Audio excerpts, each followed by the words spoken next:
네, 10개 구단 모두 이쯤에서 이제 불펜 고민 없는 팀은 사실 없겠죠. 하지만 유독 좀 이제 마무리가 흔들리고 있는 그런 팀들이 있는데요. 먼저 성적으로 한번 확인해 보시죠. 7월 이후 10개 구단 마무리 투수 성적입니다. 삼성과 롯데가요. 7월 이후에 성적이 좋지 않은데요. 뒷문도 헐거워진 모습을 우리가 볼 수 있거든요.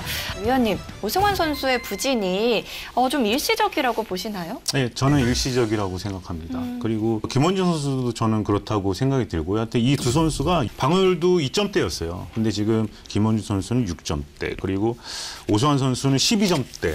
근데 이렇게 짧게 던지는 투수들 있잖아요. 이 선수들이 투어 잡고 아니면 1이닝 던지면서 한 2점, 3점 딱 줘버리면은 방어율이 확 올라가요. 근데 이걸 내릴 때는 엄청나게 힘든 수고스러움이 있는데, 올 시즌 토탈로 봤을 때는 준수한 이 세이브 성적을 올려주고 있거든요. 네. 그렇기 때문에 이건 지났다고 생각하고 남아있는 경기가 더 중요하고 또 남아있는 경기에서 올 시즌에 잘 됐던 것과 잘 되지 않았던 거, 이런 거를 본인들 지금 다 알고 있거든요. 예, 그래서 마음 다시 추스러서 아마 피칭을 하리라고 생각합니다. 그러면 위원님 보시기에 오승환 선수가 좀 잘 되지 않았던 부분은 어떤 점이라고 보세요? 아무래도 오승환 선수는 나이를 얘기 안 할 수 없지만 그만큼 여름에 들면서 무더위에 들면서 약간 어느 정도 체력에 조금 저하가 있을 수도 있습니다. 그리고 그러면서 이제 한 번, 두 번 이렇게 블론 세이브가 나오는 거에 대한 어떤 심적인 부담감. 그러니까 작년하고 또 다른 삼성이라는 게 지금 상위권에 있거든요. 그러니까 상위권에 있어서 마무리를 하는 것과 하위권에 있어서 마무리를 하는 거는 이거는 천지 차이예요. 그렇기 때문에 아무리 이제 베테랑 선수라 그러더라도 심적으로 어느 정도 부담이 있을 수 있다, 이렇게 저는 봅니다. 서동욱 선수 같은 경우에는 이제 현역 시절에 오승환 선수 상대해 보셨잖아요. 네네. 조금 부진한 지금 모습 뭐 때문이라고 보시나요?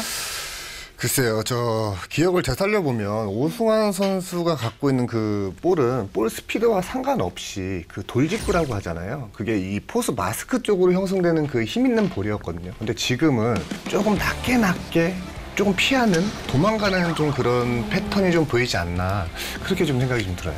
좀 심적으로 위축이 좀 된 것 같아요. 제가 볼 때도. 그래서 힘 있는 공을 전성기만큼은 이제 안 된다라는 판단이 있기 때문에 이제 변화구나 타자 눈에서 낮게 멀어지는 공을 던지다 보니까 이제 실투성의 공들이 잘 맞아 나가는 것으로 보입니다. 지금 삼성이라는 팀은 순위 싸움이 굉장히 중요한 팀이잖아요. 네네. 그런데 이때도 계속해서 마무리로 오승환 선수를 기용하는 이유가 있을까요? 오승환 선수가 제일 낫다고 판단해서 오승환 선수를 계속 마무리로 쓰겠죠.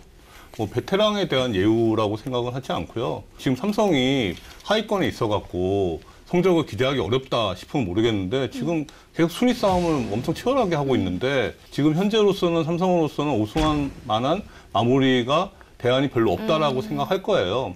물론 이제 58억을 주고 FA로 영입한 김재현 선수가 있는데 이 선수가 이제 후반기 들어가서는 이제 좀 기록이 좋아지고는 있는데 이 선수가 작년에는 KT에서 피홈런이 2개밖에 없었는데 벌써 지금 10개예요. 그래서 지금 장타를 많이 지금 허용하고 있거든요. 납학의 영향도 있나 싶기도 한데 어쨌든 지금 마무리로 바꾸기에는 조금 조심스럽겠죠. 그리고 근데 지금 토요일 경기에 좀 의미 있는 장면이 2점 차로 이제 삼성이 KT한테 이기고 있었는데 9회 초에 김재현 선수가 올라오더라고요. 저는 오승환 선수가 올라올 줄 알았는데 근데 김재현 선수가 이제 솔로 홈런 맞고 투아웃까지 잘 잡고 또 오승환 선수가 또 아웃 카운트 하나 잡기 위해서 올라오더라고요. 저는 이게 의미심장한 장면이라고 생각합니다. 그래서 변화의 조짐도 좀 있을 것 같습니다. 그리고 또 롯데의 뒷문을 지키는 김원중 선수도요. 지난주에 흔들리는 모습을 보여줬잖아요. 담당 기자님이 나오셨으니까 좀 현장에서 분위기 어땠나요? 사실 롯데의 마무리는 김원중 선수입니다. 이거는 뭐 감독님도 언제나 좀 믿고 이 선수를 좀 지지하고 있고 선수 자체도 굉장히 책임감이 강해요. 그래서 뭐 흔들리거나 뭐 이러진 않을 거라고 생각을 하는데 일단 7월 이후에 좀 성적이 안 좋아진 건 사실이거든요. 이제 몇 경기 실점하는 경기들이 많아지면서 하면서 평균 자책점이 높아졌습니다. 그래서 이유가 뭘까 제가 좀 찾아봤어요. 일단 저는 이 상성에 대한 부분도 좀 있는 것 같아요.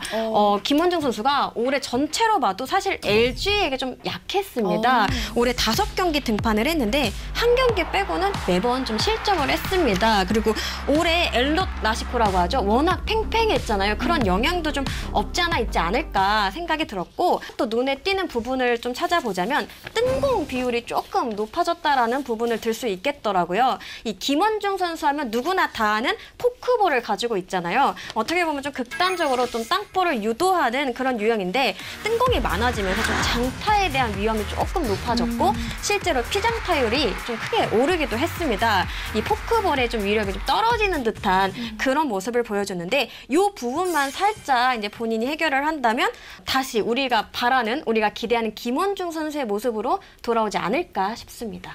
위원님께서도 아까 잠깐 김원중 선수도 돌아올 거다라고 하셨는데 어떤 점들을 좀 보완해야 돌아올 수 있을까요?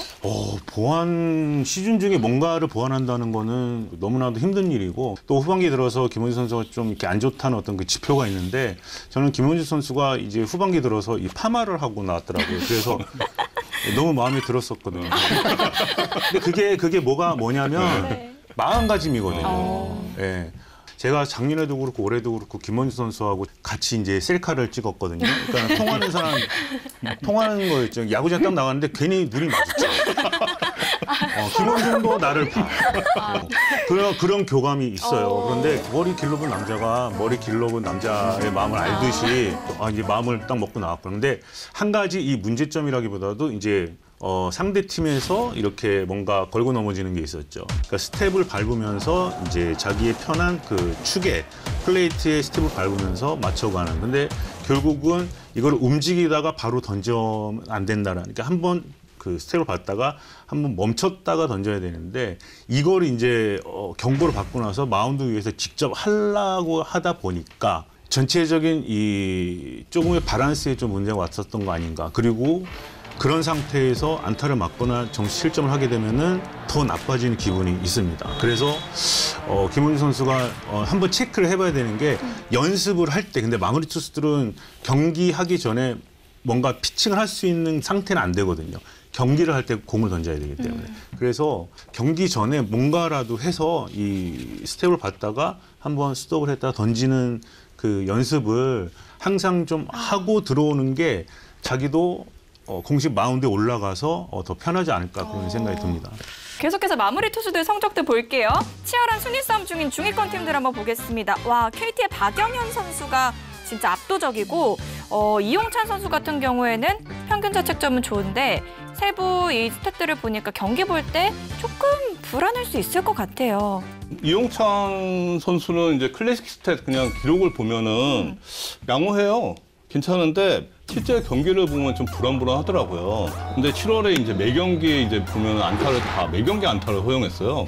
근데 마무리 투수가 딱 올라오면은 3, 4범퇴를 딱 시켜야지 좀 마무리 투수 같은 느낌이 들잖아요. 근데 뭐 매 경기 안타 하나 주고 뭐 볼넷도 주고 이러면은 사실 좀 불안불안하잖아요. 근데 지금 NC도 이영찬 선수 외에는 마무리 대안이 좀 없잖아요. 근데 이 선수도 지금 이제 30대 중반이니까 적지 않은 나이라서 과부하가 있어서 조금 이제 구위가 좀 떨어졌을 수도 있겠다 생각하고요. 문승원 선수 같은 경우는 이제 올해 그 마무리 투수가 좀 풀타임 처음이잖아요. 처음이다 보니까 이제 조금 이제 그런 루틴이나 여러 가지 방면에서 어려움을 겪을 수 있는데 SSC는 그래도 괜찮은 게 노경훈이든 조병현이든 서진용이든 여러 명의 이제 불펜 자원들이 좋은 선수 있잖아요. 그래서 문승원 선수에 대해서 과부하 부분은 조금 적지 않을까. 팀 상황상 그렇게 생각합니다. 우리 대한민국을 대표하는 이상훈 위원님, 마무리 투수로서 마무리 투수의 고충 한번 저희가 들어볼게요. 끝내기를 맞으면 내 인생은 끝난다. 네. 그런 기분이 이제 그날 저녁에 형성이 돼요. 뭐 순간적으로 지금 기억나는 건 제가 97년도에 마무리할 때 그때 당시엔 쌍방울 레이더스하고 전주에 있었거든요. 근데 가서 경기를 하는데 이게 3연전이잖아요. 근데 3연전 중에 첫 경기 등판을 했는데 상대에도 이제 마무리 투수가 등판을 해서 맞았어요. 역전이 됐어요. 그래서 제가 또 올라갔어요. 근데 끝내기를 맞았어요. 근데 상대 팀의 마무리 투수는 이제 맞고도 승리 투수가 된 거고 그 장면이 계속 떠올라요. 그래서 아침 한 8시까지 잠을 못 자고 억울해서 또 나갔는데 똑같은 상황이 된 거예요. 근데 역전에 대해서 저 또 올라가서 던졌거든요. 또 끝내길 맞았어요. 근데 그 다음날 마지막 3연전 날 마지막 날에 또 똑같은 상황이 일어났어요.